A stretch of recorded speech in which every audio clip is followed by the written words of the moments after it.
There are two types of spinning methods, ring spinning and open end.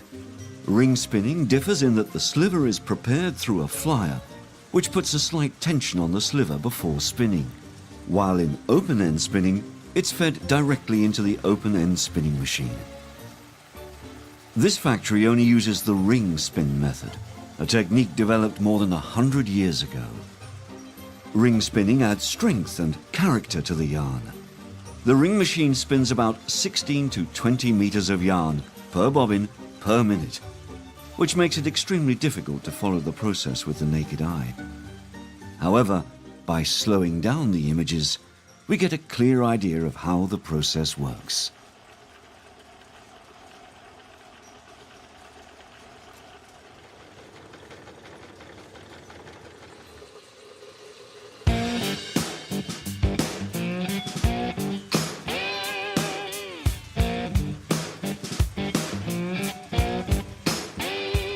Ring spinning fell briefly out of favor during the 70s, with the advent of a new method called open-end spinning, as Mr. Candiani explains. The advantage of open-end production is that the process was much shorter, with higher productivity and lower cost.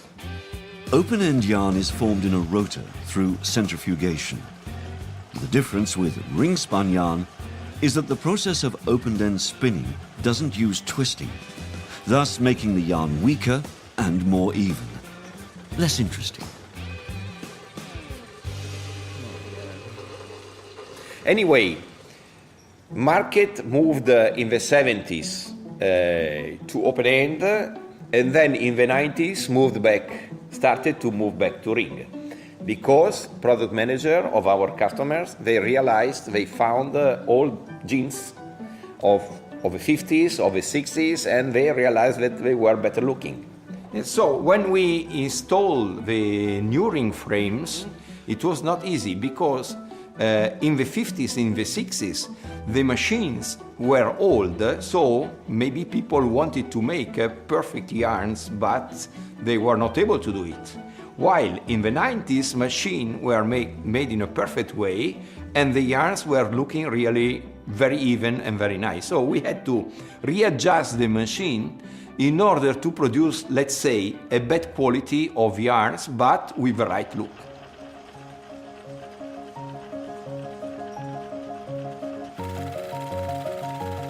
In the past, the drawback of ring-spun yarn was that the threads were simply tied together with a knot, which led to weaving faults in the cloth. Now, with this ingenious machine in today's factory, this problem has been solved.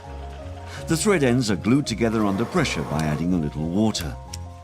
The machine also monitors the moment when the bobbin reaches the end and needs to be glued to the next bobbin.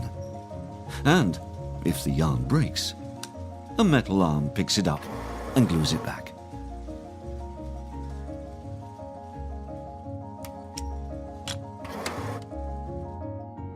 This mill spins about 1.3 million kilometers of yarn a day. That's enough to go around the Earth 32 times.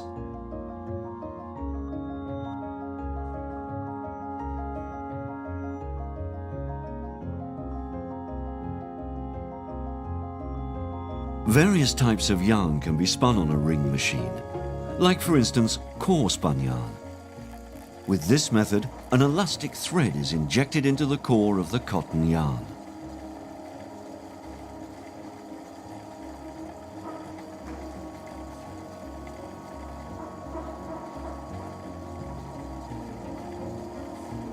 The yarns produced in this process are used for stretch or comfort denim.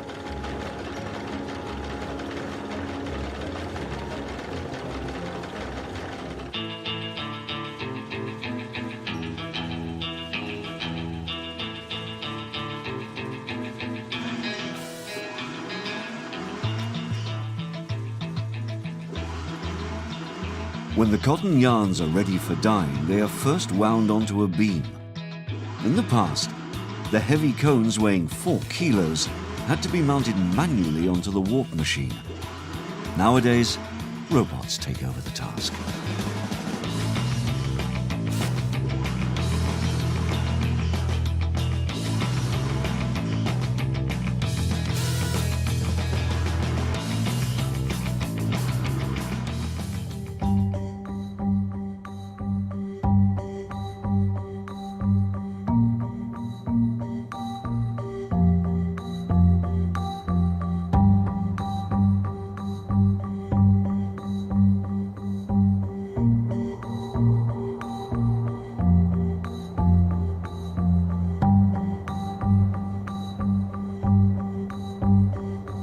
cones are fed automatically into the machine.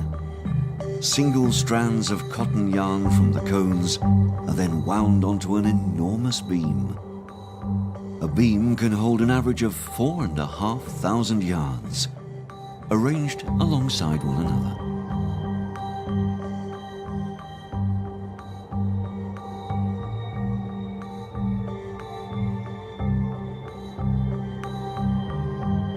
Once the beam is filled, it's known as the warp.